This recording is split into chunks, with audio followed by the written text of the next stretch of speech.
Love it, dude. Okay, well, Josh, this has been a long time coming, bro. We've been trying to get this phone call, this Skype call going for a long time. Thanks for finally carving out the time and hanging out. This is a lot of fun. Yeah, it's gonna be great. I'm super looking forward to it. Absolutely. So just tell me and tell the viewers a little. I'm sure there are people watching this who don't know who I am, probably people who are watching this who don't know who you are. So what's your background? What do you do? Just those two questions. Let's just start that out and then we'll get into some content. Okay, so my name's Josh. If you don't know me, what do I do? It's such a weird question asked nowadays because of just how things have ended up. So are you allowed to say I'm like an internet sensation? Is that how you introduce yourself nowadays? I think that's an understatement, but yeah, we could go with that. Yeah. Yeah, that's kind of how I do this. Yeah, and so I run this Instagram page called Sword and Pencil. Been doing it for about a year and a half. I mean, there's way more to the story than that, but just Cole's Notes version. I like reading, writing, drawing, bourbon, and naps. What else do we need to say? Not much. That's it. That was quite a smattering of enjoyments. Yeah, I was like, yeah, that pretty much covers it all. Yeah, maybe add a food genre in there, and you pretty much have all of life. Yes, Dave. Yeah. What is your favorite food genre, by the way? Meat, 100%. Meat. Yeah, just meat. If I mean, like by genre, do you mean like meats, carbs, veggies, or do you? I mean, there's more. I guess that's a great question. There's the food pyramid way of cutting it up, and then there's the Italian, Mexican. I was thinking more along the sushi, Mexican, Italian. Cultural, yeah, favorite genre. Favorite culture to appropriate in the culinary way. Yeah. Mexican. 100%. Mexican food, nice, right? What do you think of like Asian? Like I saw this in downtown Indianapolis the other day. It was like Asian-inspired Mexican fusion or something like that. No, I hate it. Yeah, I've never had it. Stuff is super weird. So back in Toronto when I was staying there, there's like a ton of fusion-y restaurants, and some of them are great. Mm-hmm. But I think for me, like when I go, we would go to a ton of great Asian places and get ramen or sushi or like any kind of amazing Asian cuisine you can get. But I really don't want to have as Asian as I want my tacos to be would be like fish tacos. But that's just Mexican anywaes. What about you? Like what's your Italian, go-to? Hardcore Italian. Yeah. My dad, I'm just German Irish, but my dad was raised by an Italian family, so he was like this weird mixture of you got ragu running through your veins, man. Yes, through my spiritual veins. Yeah, I got that's right. I just love it. I love Italian food. So yeah, and I think that's an interesting point to sort of kick off our conversation because one of the things that we're going to talk about, talk about a couple things, but we're going to talk about evangelical culture. I don't know if you would. Well, do you consider yourself an evangelical? Ooh. I didn't mean that to be a loaded question. I really didn't. No. Yeah. Not many people have asked me that question in a long time. I mean, I guess it depends how broad you paint evangelicalism, and then what people would be if you weren't that. I think that's kind of the issue that we bump into these days is I think a ton of people have issue with evangelicalism. And it's easy to criticize evangelicalism. I mean, I do it relentlessly. But it's because it's a very broad world. And then when you take a step out, people are like, oh, well, what are you then? Right. That's a good question. You're like, I don't know. Carl Trueman, I think, is right to say that evangelicalism really doesn't exist, that there are various evangelicalisms. And I think that gets at something. I think that's true in one sense. It's true in like a semantic sense, I suppose you could say, that evangelicalism is a word we've come up with to try to catch a bunch of categories of Christianity. But I think if there is a sense in which evangelicalism is one thing, it is a culture. And central to that culture are not the things that evangelicals would want to be at the center of evangelicalism. I think central to evangelicalism are habits and ways of speaking about Christianity, like quiet time, listening to certain guarding your heart.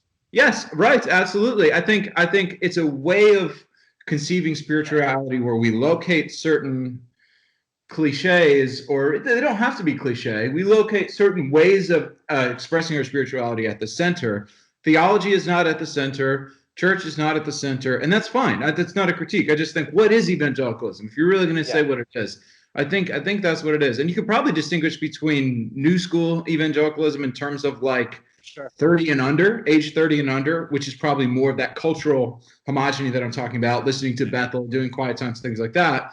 Then you've got the 30 plus. I mean, I'm 30. How old are you? I mean, you don't have 30. To say how old you are. You're 30, yeah. Oh, I'm not embarrassed. Yeah. No, I don't care. Yeah, you know, and then there's the 30 plus evangelicals that are maybe more closer to fundamentalism, more maybe in between fundamentalism and evangelicalism. They do care more about theology, but I don't know. Yeah. So interesting. It's interesting. Yeah. Right. It all depends on how you define it. I think I would say that I am an evangelical only in the sense that theologically, there's not really a more accurate way of putting it. I'm not. Yeah. I think that's the issue. So like, kind of what I've seen is, like you said, there's this super broad spectrum where you can have essentially fundamentalism. I read like a book on hermeneutics last year by Gordon Fee, which is great. And he just like kind of ripped down the line of how even within the evangelical church, you have these streams of liberalism and these streams of fundamentalism, and they're exactly kind of like what you talked about. And they're all based on weird hermeneutical traditions or weird hermeneutical grids by which people look at scripture and then bring those things onto themselves. I think for me, the thing that has been the most annoying thing growing up as an evangelical has been recognizing, like you said, how superficial notions of spirituality are. And I guess for me, I'm writing about this. Like I've thought about writing a book, as we were talking about before. But I don't know if I'll do it. But essentially just being like how pragmatism has ruined Christianity. And what I think we have is, so like ideas of quiet time. I think devotions are the stupidest thing in the world. I think being devoted is the most biblical thing in the world. Right. And what people have done is taken the concept of devotions and then said, read Robert Murray McShane's Bible reading plan, and take 10 minutes to journal. And then that's just gone generation. And now devotions have nothing to do with being devoted to God overall. It has with checking a box on our am I spiritual checklist, you know? Right. So I just think evangelicalism is hyper pragmatic and then would stab you with a pitchfork if you told them that. So it's so true. And I think so this is what I love about what I knew what would happen in this conversation, because maybe something we didn't say that viewers don't know is this is the first time you and I have ever talked. Yeah. We talk on Instagram or whatever, but this is the first time you and I have ever talked face to face. So it's interesting because this will be our first disagreement. And I was like, I know we're going to have a lot of fun disagreeing because we don't have any ego in this conversation, and it's all fun. And because we have fun getting after these deeper concepts of truth that evangelicalism, I think we both agree, absolutely skips over in favor of maintaining an optics of unity and for various other reasons. But so this is my first, it's not even a disagreement, but it's like, I wonder what the truth is beneath the language, because so often the problem with evangelicalism is we get too caught up in language, which is a linguistic view called structuralism, which means that, you know, if you and as you've, I'm sure, read in your hermeneutics books, I think Gordon Fee actually covers structuralism in his book, you know, that structuralism believes in order to hold a concept, you have to have the word. And if you don't have the word, then you don't have the concept, and which is why we have to keep the exact words. So if you say, well, it's more important to be devoted than to do devotionals, then you lose scripture reading. That's how structuralists think. And we don't have to think that way. And but so this is so when you said pragmatism has sort of ruined evangelicalism, my first thought was, I'm sure that we agree on this, or maybe we don't agree on this. But so here I have sort of the opposite perspective, which is that I see pragmatism and idealism as opposing concepts, as two ends of the same spectrum. Pragmatism being William James, Harvard psychology, essentially do what works. So Jordan Peterson calls himself a pragmatist, right? And whereas idealism is that the ideas are the most important thing, almost like a Platonic fetish with the forms, with the abstractions and things like that. So I would say that idealism is what has ruined evangelicalism, and it is failing because it has failed to be pragmatic, sufficiently pragmatic. But here's the thing.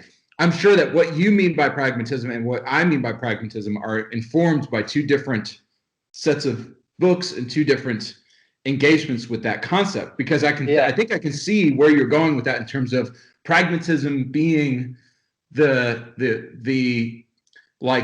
superficial particularities of the outworkings of evangelicalism have become the center of it. And I think that's what you mean by pragmatism. Is that right? Or correct me where I'm wrong. Yeah.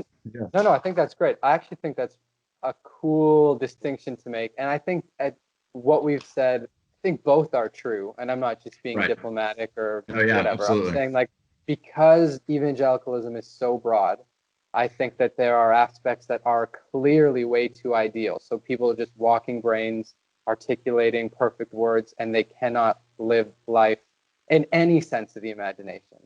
Right. But then I think there are aspects of maybe when it gets into like Christian spirituality or like ideas of what doing the ethical, moral, Christian good ought to be, instead of founding those things on like an outgrowing of deep theological truths, everyone just gets the cookie cutter, here's your Bible reading plan. Everyone gets when you have a conversation with someone, you're a bad Christian if you haven't told them that Jesus loves them and died for them. Actually, and they're a really horrible person. They're really bad sinners, but whatever. And so I think that both do exist. So and that's what you mean by pragmatism. Yeah, I would say so. Pragmatism for me would be, and I don't want to say it with bias language, it would say living strictly, and you shouldn't use pragmatic, but I think everyone would understand pragmatic. Yeah. I mean, I would just say ideas of practical living, separated from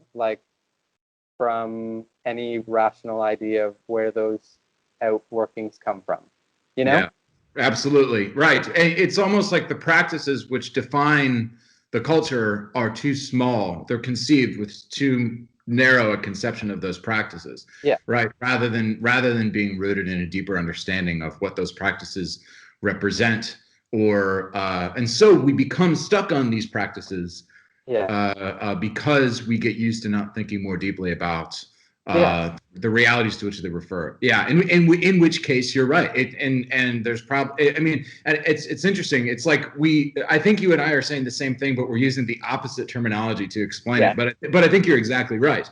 It's a narrowness. It's a narrow-sightedness that can't go deeper.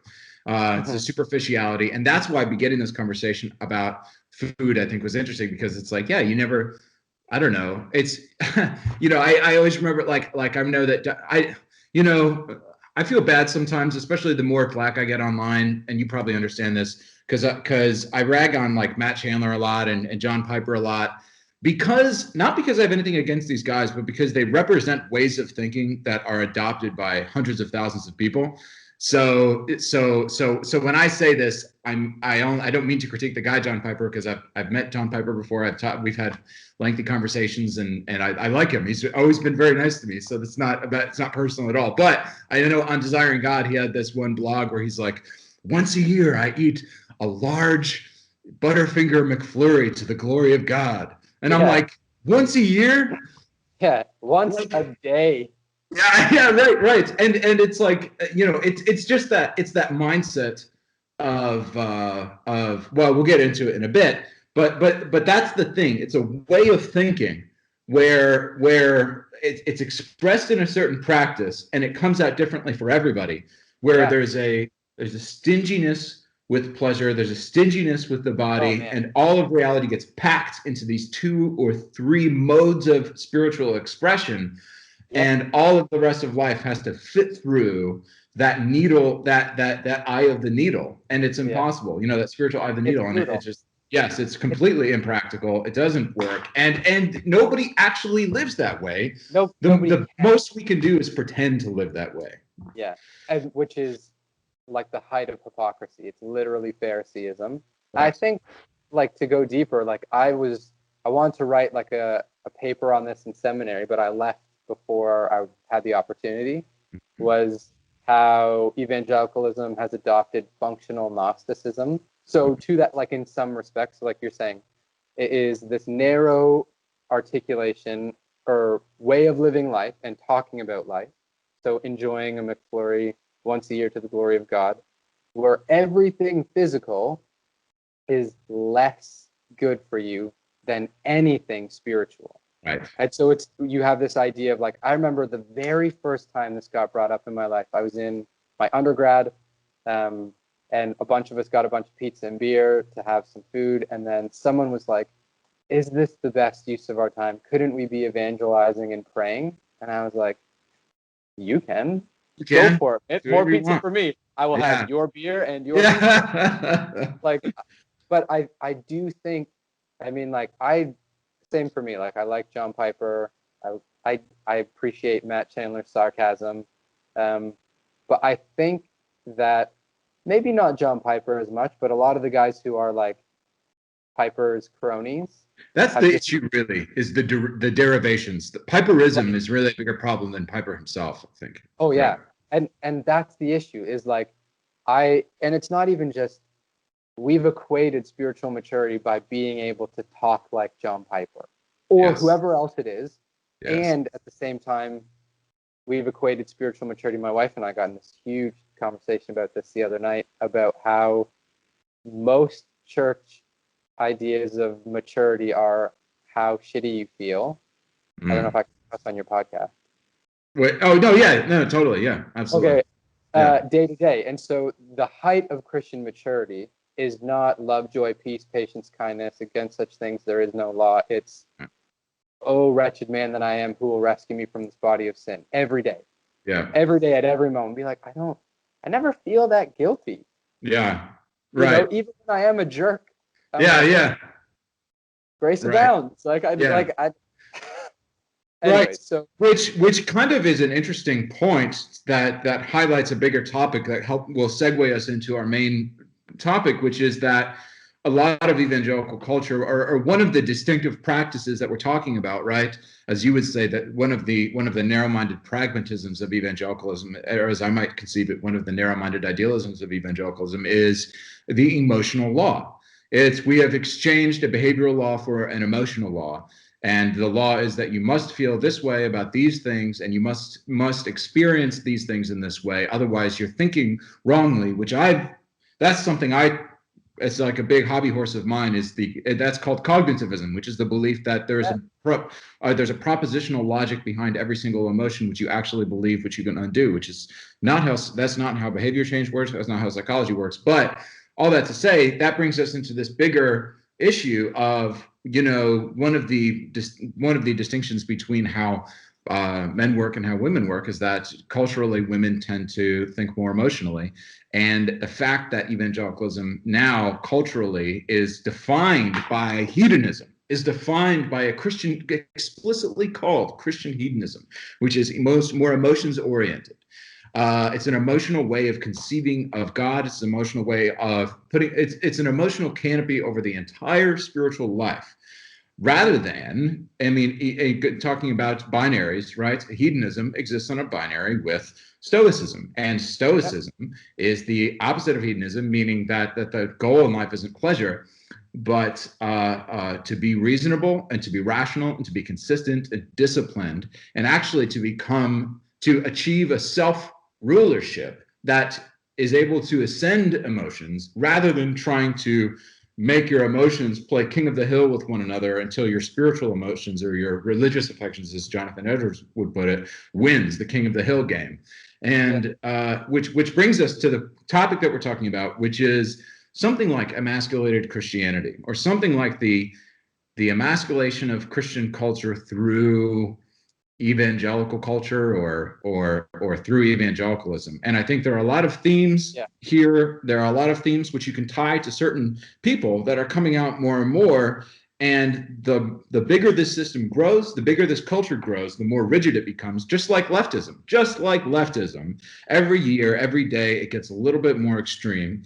And people are starting to see the disparity between the ideology of evangelicalism and I see what you're saying now, that the pragmatic ideology of evangelicalism in terms of its narrow-minded practices and the way that they must actually live their lives, the way that they do actually live their lives, and they feel guilty for living their real lives. And so let's dig down into that. I'm curious, when did you start sort of seeing the emasculation of Christianity? What brought that topic to the foreground of your mind as you wanted to talk? Because that's been in the foreground of my mind as well.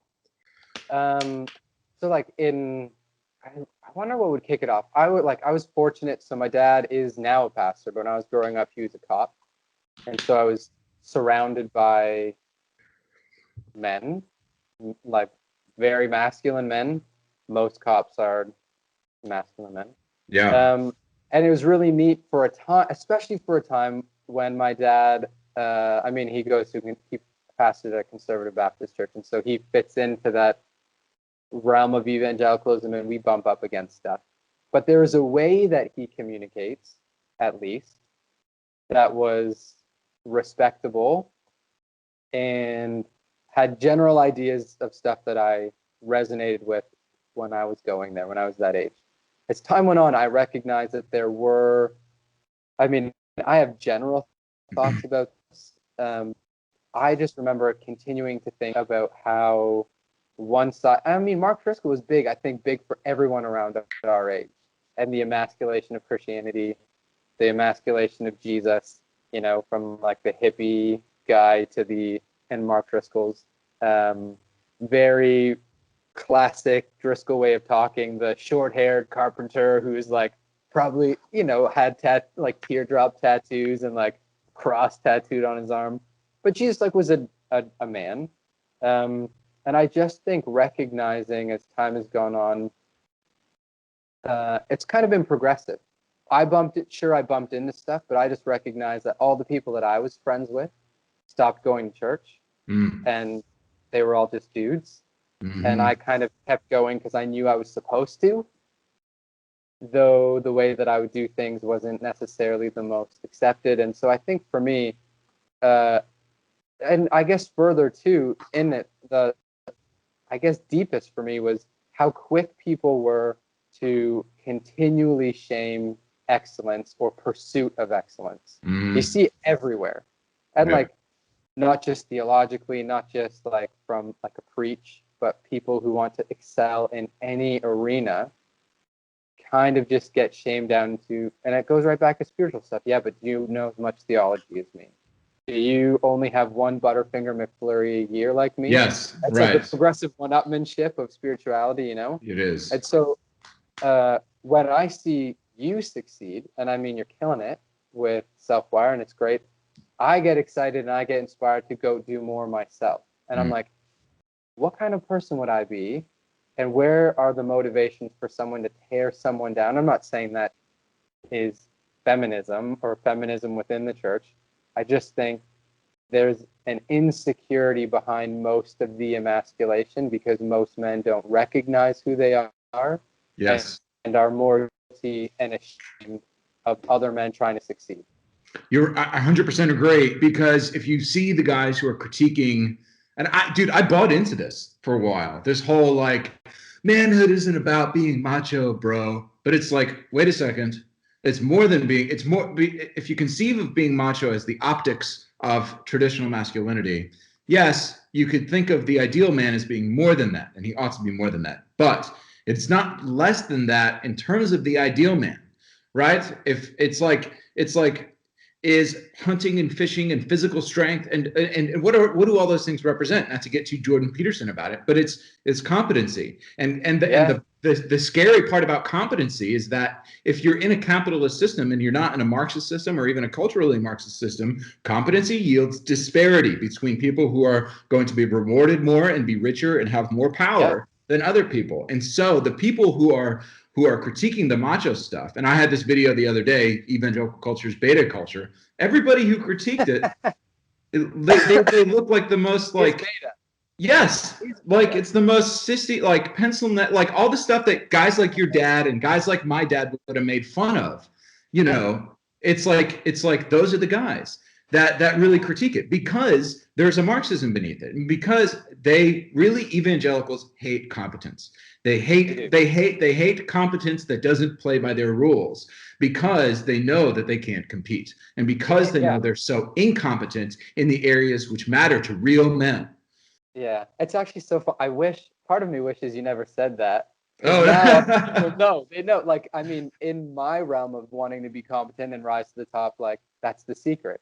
Be a dude, want to get better at stuff, and you'll just rise to the top. Yeah. And now all these beta people can be like, oh, what if I started going? But I wouldn't care. I would be really excited if a bunch of guys started like putting down the burgers and going to the gym and picking up an actual book and hitting on a girl and like just so many things. But I think that you hit a super key thing is competency by their rules, and it is always personally subjective. So it's not evangelicalism has goalposts. It's each person has always moving goalposts because like that's how the game's played. And so like one of the ways that I see it, and this is not a deep way, this is not like a super profound thing, but there's a ton of like online hate for Steve Furtick. Dude, can we please talk about Steve Furtick? Please. Yeah. First off, can we talk about how much like test the guy must have done? Oh yeah, so much. I will go on record. I would fight Steve Furtick over this. Yeah. You definitely did some tests. Oh yeah. You had some trends, some cleanse. You did something, bro. Yeah, he did some. Well, here's because I'm doing some work a while ago for a guy who was operating his own testosterone clinic, and it's interesting because there's all these T clinics popping up now for guys in their middle age who are tanking in testosterone because they're obese, because they're overweight. And the big problem with these T clinics, like you see it it's really big in Texas right now. It's called the Low T Center, and they're popping up all over the country. Is that guys will go in for these weekly injections of testosterone and pay $50, but they're not getting they're not getting blood panels every week or even every month, and they're not using it to. Anyway, this is nothing to do with Steve Furtick. I would say he's probably at the very least doing TRT, testosterone replacement therapy, because having 200% the normal. Yes. Yeah. Right. And hey, you know what? Dude, I would love to have that conversation too. Maybe not today, or maybe today, but in terms of testosterone and bodybuilding and all those other guys, because that's something entirely. That's a whole other conversation. But it's like, absolutely, that guy. Yeah, absolutely. Especially if you just look at his physique. There's no way. You've got that. Look at his physique when he was like rubbing shoulders with Matty C and Johnny P, all those guys. He just looked like you literally took the word dweeb and personified it. And be like, oh, there we go. There's Steve Furtick. And now it's like, he's holy crap. Yeah. Agreed. Anyway, please continue. Didn't mean to interrupt you there. But yes, I totally agree. No, but so Steve Furtick, I could care less what anyone thinks about him. That's not the idea that I want to get into. I think he's a phenomenal communicator. And all of the clips that I see, I watch a ton of sermons. He is phenomenal with one issue that evangelicals are atrocious with, which is application. Speaking in such a way that people want to listen and change their lives. So he just kills it. And all people do is say, he's a horrible exegete, he's horrible this, he's horrible that. I'm like, that might be really nice to say, because then you don't have to change anything about your life or even think through, here's this guy who literally thousands of people go to see because of a skill. You're like, oh no, that's just all smoke and mirrors. Like, when the good Lord comes back, that'll get burned up. And I'll be like, man, Nope. Yeah, I totally agree. And it also, which gets a little bit to Christian meme culture, which we'll get to in a second. But let me just say, let me just make a brief comment on the way that I see it mainly among Reformed Baptists. Well, Reformed Baptists and Presbyterians, maybe just because that's the world I'm in. I don't know. Maybe there's a bunch of people outside of that world that do it just as much. I don't know. Maybe that's just the internet now. But these people will bandy around words like heresy, and this guy's such an idiot, and all these guys, and they're just bashing these celebrity pastors who are so successful and so competent And the two in particular who okay, I'm gonna say that these guys might be two of my favorite preachers I've ever heard, which maybe everybody will unfollow me now. Andy Stanley, James McDonald. Now, and heck, I'll throw Mark Dripko and Steve Furtick in there too. But here's the thing. Now, people who say like, "Oh, bro, don't you know theology?" It's like, do you know who I am? Buckle do you know up. who I am? And I don't mean to. Actually, yes, I do. I mean to appeal to authority, which is a logical fallacy, which you would know if you took my philosophy class at Moody. But it's like okay, when I was 18, I became a Christian only a year or two earlier, and I was that whole time I was going to go into the Army. I grew up right next to the West Point Military Academy. That was my whole goal, my whole life. And I became a Christian, and my Bible teacher took me to Moody Bible Institute for something called Founders Week, and yeah, it's like a yearly conference or whatever. And I didn't know anything about the Bible or preaching or theology or anything like that. And I showed up, and there was this guy there, and I didn't know who he was. I was like, who's this guy giving this talk, this speech? I thought it was a sermon, but I was like, who's this guy giving this speech? And he was like, my Bible professor was like, his dad's famous. His dad's a famous pastor. I was like, his dad's famous. Why is he preaching? He preached this insane story on this insane sermon on the story of Joseph, Genesis 39, integrity. And it was just like, it was the first time I'd ever seen expositional preaching in my life. And it changed my life, and it deepened my relationship with Christ, and it convinced me to go into the ministry and to study scripture and to learn the biblical language and all that stuff. Turns out that was Andy Stanley. The rest of the guys, the other guy preaching the rest of that time through the book of Hebrews on theology proper, on the priesthood of Christ, on all of these doctrines, which were only confirmed and affirmed and enriched through my understanding and study at my time at Moody and Westminster and Trinity, was James McDonald. And he preached 5 or 6 sermons on the book of Hebrews. That was some of the richest theology I'd ever heard in my entire life. And people critique these guys now, and they call them heretics. And listen, I don't know the politics, right? Like if you're somebody who like went to Harvest Bible Chapel and you're like, it's abusive culture there. Maybe I have no idea. Like literally, I don't know, but which is fine. But all that to say, people bandy around this term heresy like they're so great, like they're this great biblical exegetes, like they're this like bastion of Christian orthodoxy. And it's just like, dude, what are you talking about? What have you done? What have you built? Have you listened to these guys? Like, have you watched more than like a YouTube clip out of context? Have you really? And the YouTube video called "Watch James McDonald Say and Be Heretical." Right. Like exactly. they're obviously hyper biased. Like heresy hunting frustrates me beyond belief, because every time I see people talk about it, they just mention, to be honest, in the Reformed Baptist and Presbyterian tradition, they just mention anything Arminian. Oh, it's terrible. This heretical thing, or like, what? No. I was like, I remember the first time, what did I see? I won't do it justice. I just remember someone taking some idea, like some notion of free will, and being like, oh, avoid this person, they're heretics. And I was like, it's like, you do recognize that Calvinists are the extreme minority within Christendom. Yeah. We make up like what, 5% of Christianity? It's not much. I bet. Yeah. And so, but I think that there's 2 things that go with it.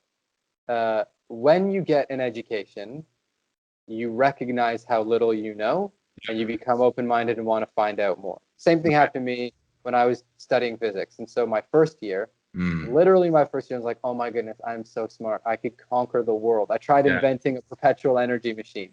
Just like during. And then second year came around, and third year and fourth year, and you just recognize how dumb you were, how everything you learned in first year was actually just a lie. Right. And I remember sitting there having to tutor some first-year students, and just saw the pride and arrogance with which they looked at the world. And I was like, oh, I was that silly, stupid, immature person until I got educated. Absolutely. And so these people reveal themselves by their fruit, and they are all so dumb. And I like, when I look at it, my heart goes out to them. It's like I was cursed with, I think, the gift of like pastoral care and shepherding. I just see people, I'm like, oh, you're so harassed and helpless. You're dumb. They're like little kids who need like their tummies rubbed and their mouths clean. Be like, but I'm here for you guys. Yeah, I know. It's rough. That's honestly, dude, that's part of what I'm trying to undo with Selfwire is like I try to outdo these people at their own game, not to own them. I'm not trying to get any Ben Shapiro owns moments, but it's just that, I want them to watch my videos and just be like, huh, yeah, okay, maybe I hadn't considered all the evidence, which is the problem with Christian meme culture, because it's like in one picture I'm going to close the debate on an issue, and that is essentially the assumption of these memes. It's not to highlight a question; it's to like close your mind or whatever. And there's nothing wrong with closed-mindedness. Absolutely not. I'm very closed-minded, and people who are perpetually open-minded are very boring to talk to, and often, or whatever. And I think people have to be principled. But yeah, very often the people who I find, especially on social media, I'll say this: the people who I find on social media to be the most insufferable people in terms of their perspectives, where they'll critique you, and they will. If I see this in their bio, I'm like, if this guy's friending me or following me, there's like a 30-day clock where he's going to start hating on me hardcore. PhD student at Southern Baptist Theological Seminary, or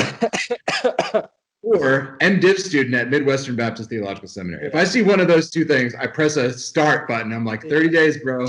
Something is going to happen. Either you're going to become a super fan of Self-Wire, or you're going to hate Self-Wire. Hate it. Yes, exactly. Most often hate. Yeah, but you're right. It's like, and that's one of the things that you've been doing this on your Instagram page more, which I'd love you to talk about what sort of brought this up for you, which is you're asking. The questions you ask are so cutting, and you put them in a sequence which sort of puts people in a trap to unveil their assumptions, not in a bad way, but to help them think. And there are a couple moments where I almost got caught up, and I didn't think I had any skin in the game. And I was like, oh yeah, that's great. You're asking questions about marijuana and intoxication and, medical usage versus non-medical usage. And you really highlight like, maybe my principles for answering all the questions about this issue weren't as well thought out as I had previously conceived. And you're doing it about, drugs, alcohol, use of language. What are some other topics that you've done? I've done free will. I've done suffering. I try to do essentially it all just originated from, I recognized growing up in church, there's a ton of questions I couldn't ask. One of them, and we don't need to talk about it now, was ideas of like women in leadership in the evangelical church. So growing up, I would have these conversations with people and just be like, hey, sure, let's take everything you say as true. I just have a handful of questions. And one of them would be when Elizabeth Elliot, after Jim Elliot was murdered in the jungles, I was like, if she teaches these men, which she clearly did, and they became Christians, and she taught them the gospel and then told them things about Christianity, she living in sin, because she clearly has some sort of authority over them. And everyone I asked would be like, oh, well, that's just like a unique situation. And I was like, yeah, but truth doesn't have truth stop footnote, except for when Elizabeth Elliot teaches. Right. And so I just, and in seminary, I recognized the same thing. And I was like, oh, this is all just everyone saying what they're supposed to say. Right. And nobody thinks about anything. And so my motivation is very similar. I kind of just want to use the Wizard of Oz thing, like pull the thing back and you just see like John Piper pulling all the strings behind the curtain. Yeah. And I just think it's so important. Like I really feel like the majority of evangelicalism is, to be honest, is like group control. It is group. I don't think that many leaders want to give their congregants autonomy and intellectual abilities and ways to articulate so that they can live a fulfilling life by themselves. And it's because they're afraid of people being better than them. I ran into this. I love that. So I ran into this when I was leaving seminary and when I was going to another church. The pastor of the church was like, oh, Josh, I wish you would have told us that you were leaving. We would have got you to preach. And I was like, I was here for 4 years. I was leading. I led the college and careers group, which grew from like 1 person to like 50 people. I'm like, you knew I was ready to preach. They never wanted you to preach. They never wanted. No, of course. Yeah. Because I would. Yeah. And so. Yep. So I guess my motivation is that. Yeah.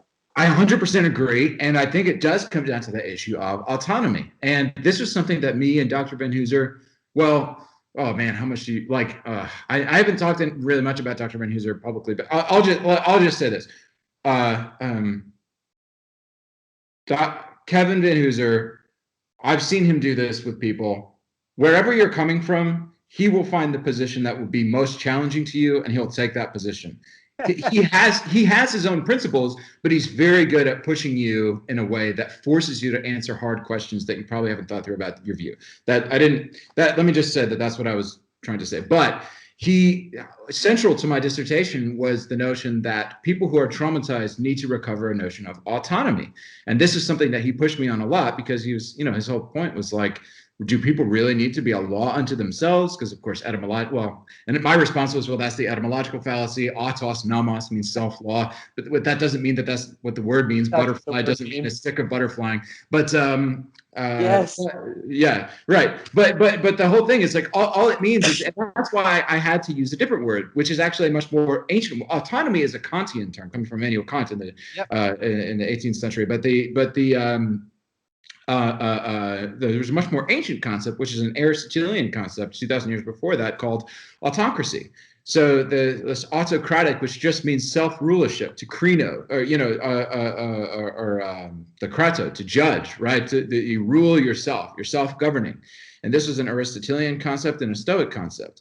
And it really is about self-government. And you're so right, dude, is that evangelicalism, and again, we've sort of set up here, the premise of this conversation is that we kind of belong here. So it's not like we're a bunch of progressives being like, trying to like just shit on evangelicalism or something like that. But you're right. It is a system predicated on controlling people. Like that's the one thing. It's like, everybody's calling out Trump, right? And they're not letting him go on the grab the P, grab him by the P tape, all that kind of stuff, right?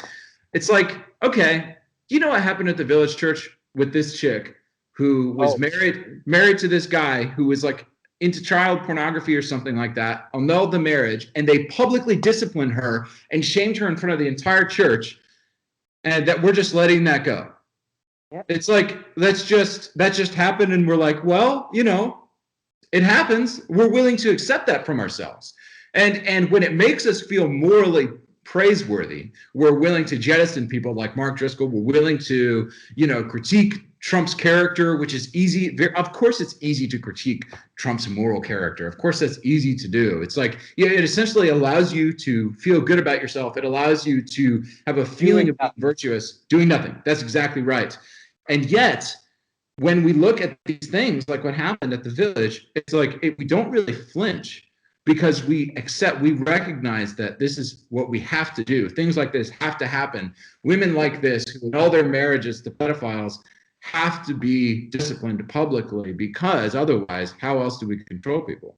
And you're 100% right. And you get this with people who step out of line culturally are seen as troublemakers, and they may never even be rebuked. They may get a little talking to, but the biggest punishment that will come their way is that they will just not get the phone call that they want to get at the right time. Yep. So what that means for guys like you and me, who are at one point training to be in full-time ministry, is you essentially have to decide at some point to stop being your own man. You have to choose at some point to stop being your own man, and you have to become a yes man, and you have to decide, I'm going to, for the sake of having this exact career, I'm going to choose to give up my right to speak publicly, my conscience. And that's a problem. You nailed it. And what's crazy is so the two things I would pick up would be, number one, obviously we are on the inside.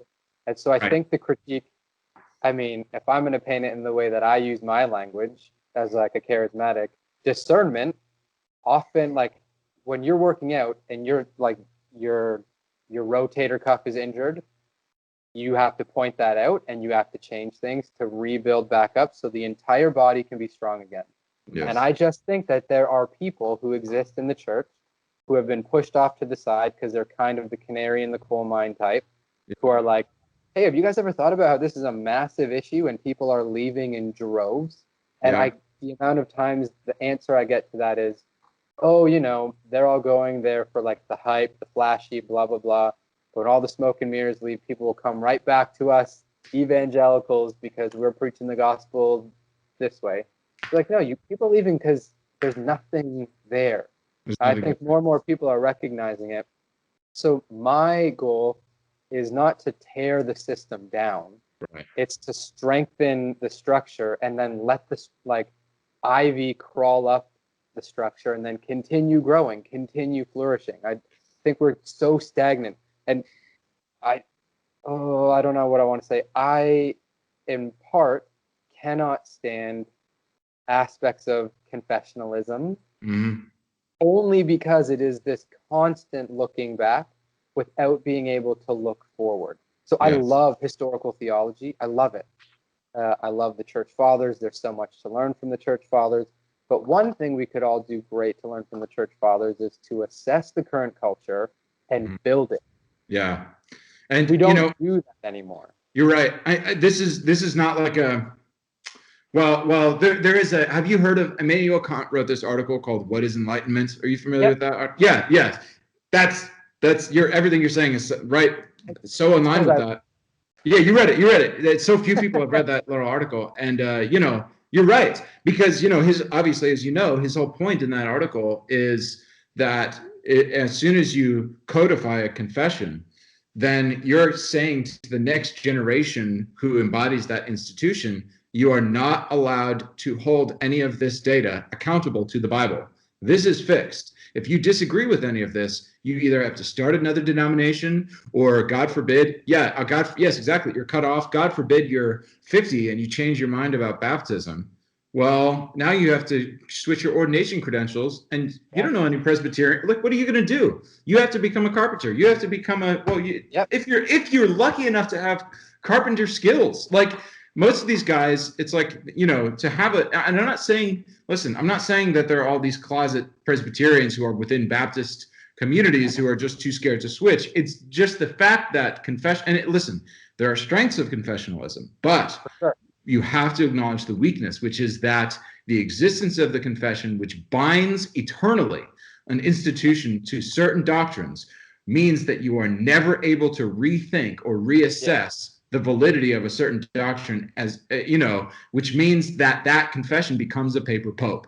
It becomes a paper pope, and you can't escape it anymore. Yeah, and to get like even more Peterson stuff on that is tyrannical. That is not just order. It is headed completely towards tyranny. And so I guess what people are tending to experience in the evangelical church is this thing where they are under this hyper-ordered world, and asking any question is exactly what happens when you live in a sort of political tyranny. You're dealt with. Dealt with. And so my wife and I talk about this all the time, because I can't shake this feeling deep inside that's like, I do want to be in ministry. I don't know what that looks like. And people are like, oh, sword and pencil's ministry. I'm like, it's ministry-ish. It would depend on how you define it. Right. But my idea of church down the road, and I don't know what God would call me to. When I say us, I don't mean me and you, but maybe. But my is just holding to the essentials, which are pretty minimal. Yeah. And just being open and conversational and pursuing excellence in the rest. And it's very weird, I think, that, denominationalism has just continued to perpetuate the stop asking questions thing. It's like, if you have a question, there's another denomination for that. Right. And so there are probably denominations that are like 4.5 point, 7 point Calvinists, and then within that, blah, blah, blah, blah. You know what I mean? It's just, we've lost everything as far as like having so back to meme culture. We don't have conversations about topics anymore. We start a new denomination. We excommunicate those who are genuinely suffering and have questions about God's goodness, as everyone in the Bible did, and say, oh, you must not. Anyways, I'd start ranting.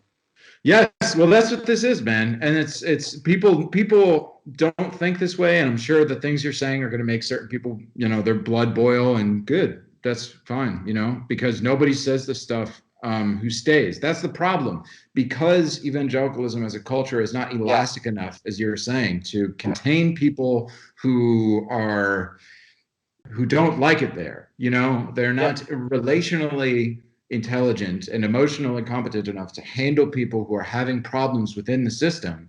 They exile them, and then you extremize those people, and then they become Rachel Held Evans. They become progressives.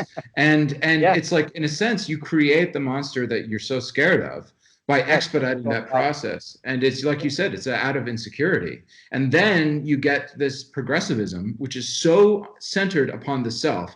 And they if you like just this whole, I don't know what you think about this. If you value the Enneagram, I don't mean it as like a diss or anything like that, but you get these, you look at these progressives and they're like, oh, I'm a 7 wing 8. I'm like, what the fuck are you talking about? Like, it's so listen, I've studied psychology for the past 10 years, and it's just like these people, it's just like a game. It's like a mythology. It's like literally like psychological Magic the Gathering.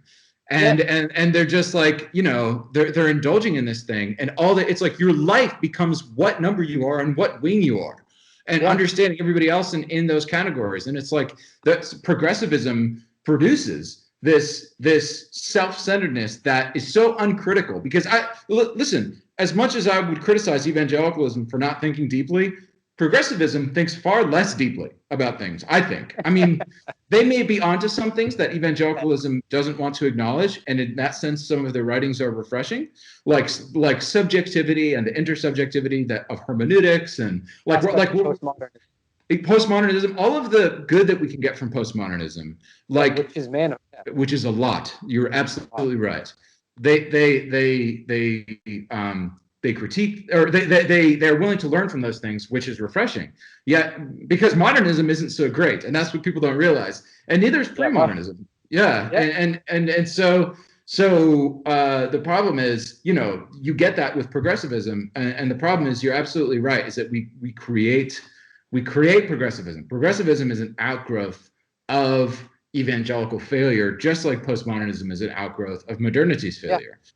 Yeah. And I forget where I was going with that originally, but all that to say, you look at these progressives, and they don't think critically about the psychology that they imbibe, just like evangelicals don't think critically about the theology that they imbibe.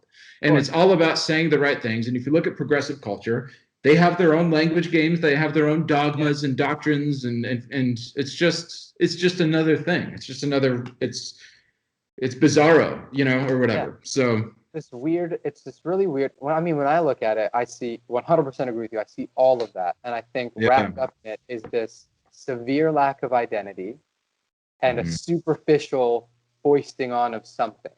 And so identity is, as you know, is a very complex concept. Who we are and what we are, and our experiences form like this snowball rolling down a hill of identity.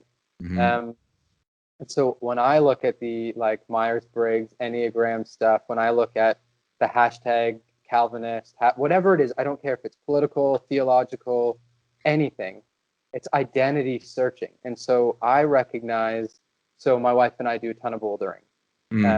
I wanted to do that for a long time. Dude, it is so different. So I used to do just weightlifting. I was doing what's his name? Is it Mark Ripito? Yeah, Mark Ripito. Oh, I love Mark Ripito. Oh, it's so good. Doing starting strength with some basic hypertrophy. I think I mentioned it to you. My wife wanted to stop because my butt was getting too big, because I was just deadlifts. My deadlift was just great. Awesome. But once you start bouldering, it's totally different way of moving and lifting and being strong. When we first went, I was climbing in a pair of track pants and a t-shirt. And then as we've climbed 2 times a week for the past 4 months, you recognize, I need these better shoes. We had good climbing shoes, but I need these better shoes. I need these better pieces of clothing. But I earned those things. My biggest issue in general, and part of it is almost advertising, is people take on identifiers without having earned them. And so we have these people like backpack culture, my wife and I do a ton of traveling.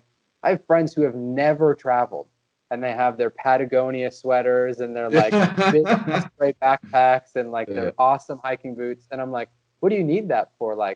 Walking to the grocery store, looking for the kind of person who might end up in the hills of Italy, Yeah, right. Christianity does the same thing. And so we have people who like have never read Calvin's Institutes and call themselves Calvinists. You're like, you don't know if you're a Calvinist. Yeah. People do the same thing. And I think the sadder part is seeing it psychologically. I mean, I take the test and see what it says, and I'm like, whatever. Yeah, right. I don't remember what I am. I know my Myers-Briggs, but I see those things, and when people start identifying themselves by these external things rather than internal things that they've developed, I feel really bad for them. Yeah. Yeah. But I think evangelicalism pushes that more and more and more and more. Mm-hmm. It's like, oh, you're going to learn what it means to be Mexican by going to Taco Bell once a week. Yeah, right. That's evangelicalism. Right. Yes, that's right. And part of there are a couple of things I wanted to touch on, but one of the things is, and you were the one who brought this up, which I think is so right, that it's really anti-self-governance, whether you think of that as autonomy or autocracy or whatever. Mm-hmm. And some of the ways that this has played itself out is like this. And I just wanted to get your thoughts on some of it. I know we said neither of us wrote any. I wrote a couple of things. I wrote like one. This is all I wrote down. So just as a heads up, my phone's at 6%. Do you want to? You're good. Do you want to plug it in, or do you want to start a video over, or we could start the recording over, or not start over, but start a second, whatever. Yeah, like so. If it dies, I just don't have a plug near. We're in a really weird situation. So when this dies, I'll run and plug back in, and we can give it a go. That sounds good. Okay, that sounds good. So being anti-self or being anti-self-governance, right? Because this common evangelical trope: everything bad is from me, everything good is from God, right? I essentially don't exist. I exist, and you hear that all the time. I essentially exist as the principle of privation in human form, which is I essentially am the devil. That is like I'm the devil. Yes, I am the devil. That is the Calvinist view of the human being. And you even look at Calvin talk about, obviously Calvinists would say, oh, that's such a caricature. Like, listen, the point isn't just what nuances you might add in your dogmatics or what nuances Bavinck adds in his dogmatics, because I think Bavinck is more than a Calvinist. I think, but if you look at Calvin, he's so reluctant to admit the goodness of humanity, and he does. But the point is, again, not what Calvin believed and not what Bavinck believed, but what New Calvinist culture functionally propagates as a self-view, as the narrow pragmatisms of New Calvinist culture, which is I am the devil. That is it. And not in the cool sense, like in Batman Begins, where he's like, "You're in hell and I am the devil," which is such a cool line. But all that to say, which is because of that, you get these certain doctrines like MacArthur on Ben Shapiro saying that, critiquing the idea of the American Revolution, one of the most morally praiseworthy things ever to happen in the history of the world. Or you get John Piper being anti-gun, essentially critiquing or anti-carry permit or private gun ownership, which is essentially, the Second Amendment is key to protecting human dignity in American society. You have people in these evangelicals, like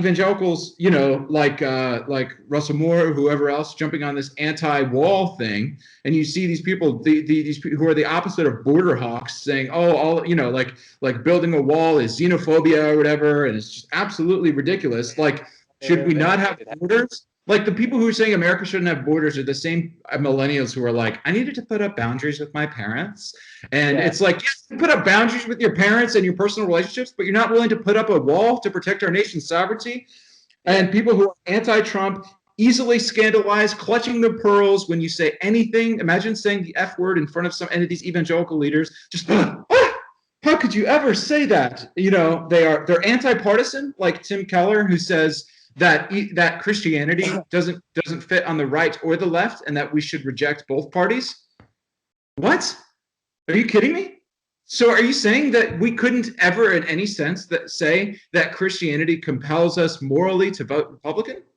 Are you really making that claim? And McKellar might push back a little bit. No. Listen, there's such a thing called values. Okay, there's such a thing called values. And if you want to argue that Christianity compels you to vote left by all means, I'm willing to have that conversation, and we can at least accept certain methodological principles, which are that Christianity teaches values and politics is based on values. Therefore, there is a relationship between the two. Yep.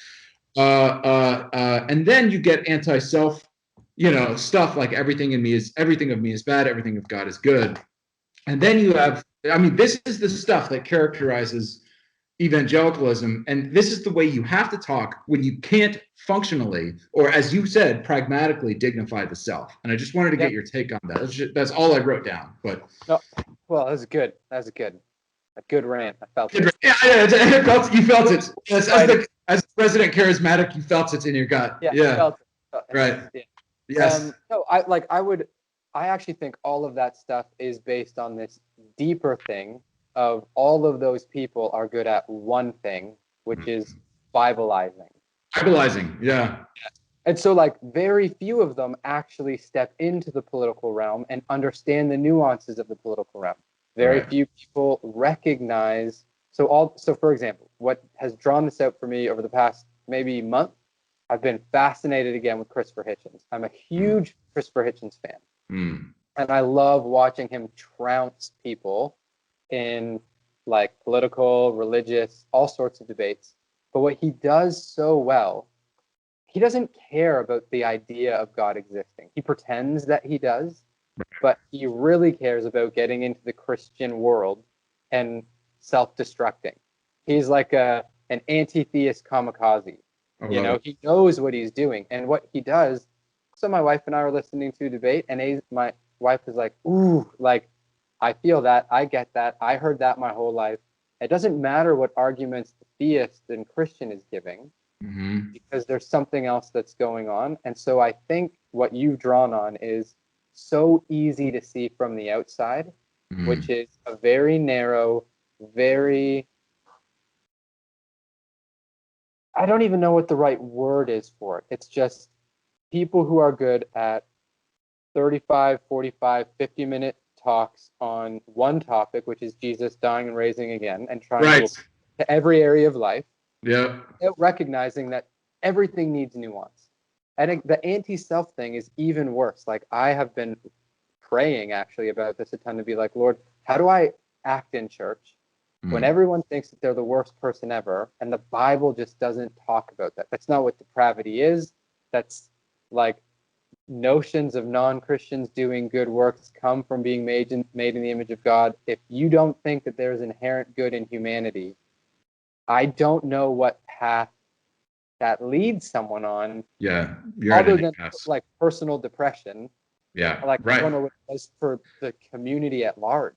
And it's a trap too, because of course that view of depravity is going to lead to depression. Maybe not initially, but eventually, once the zeal of holding to that view wears off. And then for treatment for that depression, they prescribe any real legitimate licensed mental health professionals. So you're stuck because you have to go to a biblical counselor, none of whom are licensed in the state, because every biblical counseling degree doesn't give you sufficient credentials to achieve licensure in that state. You have to. I was in the marketing department for CCEF, the biggest, probably the most legitimate biblical counseling center in the United States, probably in the world. And we had to send our people to secular and other more legitimate Christian universities in order to have them licensed to counsel by the state, because the state looked at our curriculum and was like, this is not enough. This is not enough. And it's like, yes, right. And so they're stuck. And it's fine. I wish people would, I don't think the church needs to do everything perfect. I think the church just needs to be okay with people going elsewhere. Yeah. So it's obvious that there are very few people who are qualified within the Christian church to be counselors, mental health professionals. It is totally fine to send them somewhere else. Yeah. I'm like, oh, what if they don't tell them about Jesus? Be like, well, they already know about Jesus. So they know Jesus. They're like, oh, what if they tell them things that we would disagree with? Be like, well, I'm sure they'll tell them plenty of things that you disagree with, because you're not educated in this world. Yeah, you're so against expertise, and we hide behind. Which goes back to competence. I don't mean to interrupt you, but expertise is the formal recognition of competence, or rather, I should say, a credentialed expertise. So we got cut off there, a little battery run out, which is totally cool. But I was rambling, obviously. So So yes, but you were talking about the self, and you were talking about the way that we cope with an absence of an operational conception of the self within evangelicalism. You're talking about the practices we use to cope with that. Mm-hmm. Yeah. So so I appreciate what you've said, and you've said things which have I really haven't heard any other person say, which is it's like legitimizing to me. It's like I feel like a nut in a nut house, like talking to another inmate, being like, the world's on fire, isn't it? Yeah.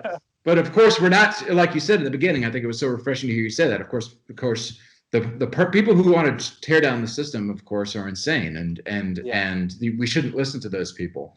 Those are people with like, like people with like Mickey Mouse avatars for their profile pictures on Instagram and Twitter, But I was wondering. So, was there anything that we didn't talk about that you were hoping to talk about? Any topics or things that you had on your mind as we sort of come to a conclusion about this conversation?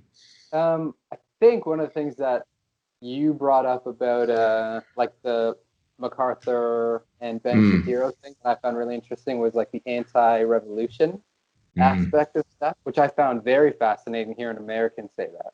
And so like I'm not American, but it's very easy, I think, to put oneself in an American's shoes and recognize that because of how you guys won your freedom through speech and war, your First and Second Amendment reflect what freedom looks like to the American psyche.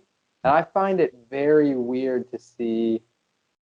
I could care less in one sense about having conversations about gun control and aspects of speech, though I'm a very huge free speech advocate. I would love to have those kinds of conversations. What I find very weird is like this, I mean, I don't even know how to articulate it. Christian pacifism confuses me in a lot of ways because Jesus is coming back to make war.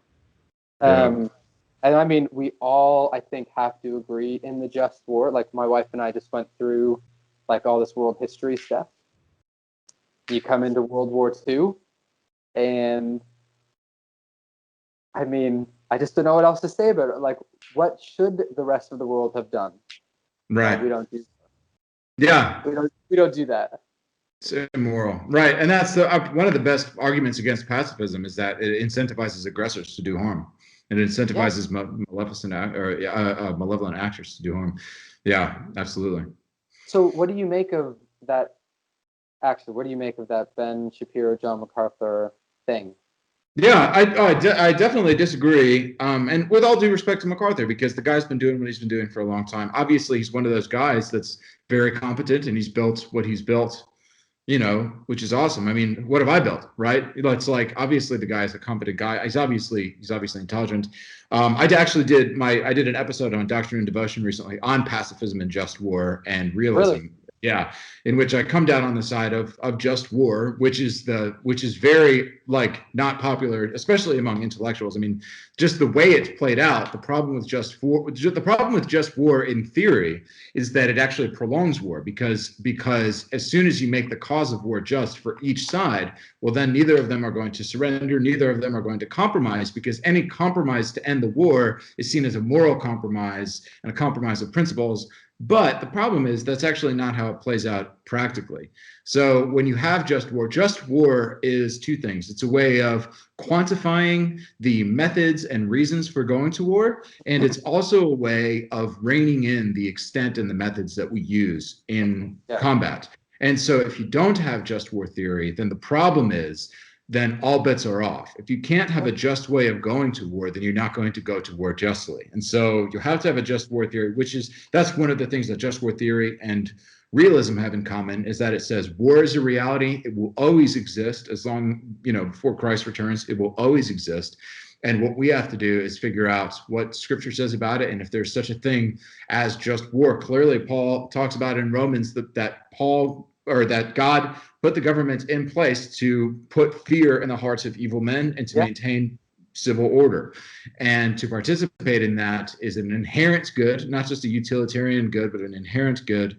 And it's a divine institution, not in the sense of it's going to last. Of course, it's going to pass away, but it's divine. It's a common ordinance. It's a common ordinance in that sense. So I'm of the just war theory in the sense that I think that there are just causes and means by which to fight a war. And of course, as Jocko Willink says, war is hell. Not that I would know, who am I? But from an ethical perspective, that's where I am. And this whole Christian pacifism thing, it's just, and that's kind of why I look at evangelicalism through the lens of idealism, because I see Christians arguing for pacifism. It's Christians arguing for pacifism is the same thing as Christians arguing for politically correct culture, arguing that you can never say the F word. It's just idealism. It's like, if you think about it in your head, you can figure out a way to rationalize it that makes sense to you. And for evangelicals, that's enough. That's enough for dogmatism. And the problem is that just doesn't work. A lot of those ideas that you can figure out a way to rationalize ideologically just don't work. Just like politically correct culture. It's like, and maybe I'll get in trouble for this, right? But it's like, if you say you're never allowed to say the N-word, it's like, listen, using the N-word is not good, and people who do it probably aren't good people, right? But if you say, well, now nobody's allowed to do it, well, now the people who believe the things that people who said the N-word used to believe are not going to say it, and we're not going to know who they are. And now you have to close the circle tighter, and now you have to look for implicit bias to try to sniff out those people who would have said the N-word if it wasn't socially acceptable. So you have to, and you have to go deeper and deeper and deeper and resort to more and more extreme and absurd means of explicating the realities that we previously simply could have had access to if we didn't try to police language in the way that politically correct culture does. And so evangelicals are infatuated with and easily wooed by idealistic arguments that leftism is fraught with. And because of that, they don't know how to think. All they know how to do, and I actually have a forthcoming video. Well, I won't say what it is. I won't say what it is, but it has, well, I'll tell you about it afterwards, but yes. But this notion that evangelicalism most definitely is fraught with a cultural Marxism, and people critique that term and say, oh, well, cultural Marxism, what does that even mean? I take issue with that word. Right, of course you take issue with that word, just like you take issue with a bunch of words that you wouldn't like me to say. And so what you're going to do is you're going to etymologize it to death until, well, it's just ridiculous, absurd to say, rather than engaging with the concepts that I'm talking about. You're going to nitpick my words. You're going to nitpick my words rather than engaging with the concepts. And so what I mean by cultural Marxism is simply to say that we're going to produce an equality of outcome for everybody, which requires us to deal with things informally and secretly in the shadows, which previously capitalism and an appreciation of value and competence allowed us to deal with externally and explicitly. And of course, the problem was then with the problem of capitalism is it produces a value disparity, and it can become tyrannical on the other end, where you get a working class where industrialization grows and expands the percentage of the population who are part of an increasingly impoverished working class. Fair enough. Which is why you need the left. And Peterson says that the left and the right need to keep each other in check. The problem is the right looks at itself and says there are people on our side who go too far.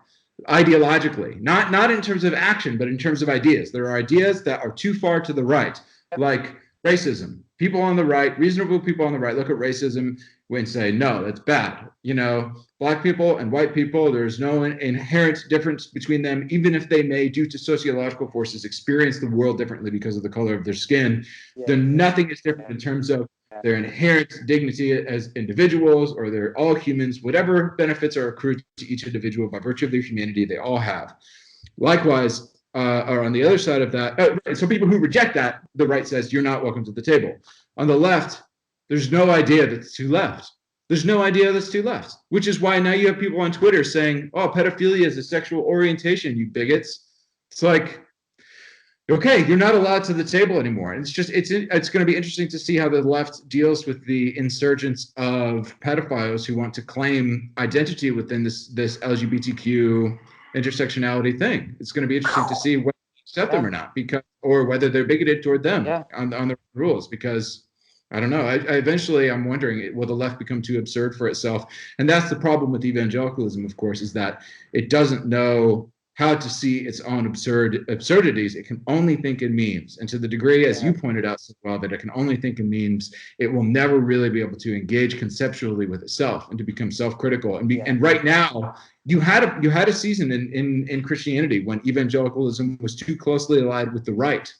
and it was too closely yeah. allied with conservatism, and it needed expansion, it needed conceptual expansion, it needed openness, and it didn't have enough risk and creativity.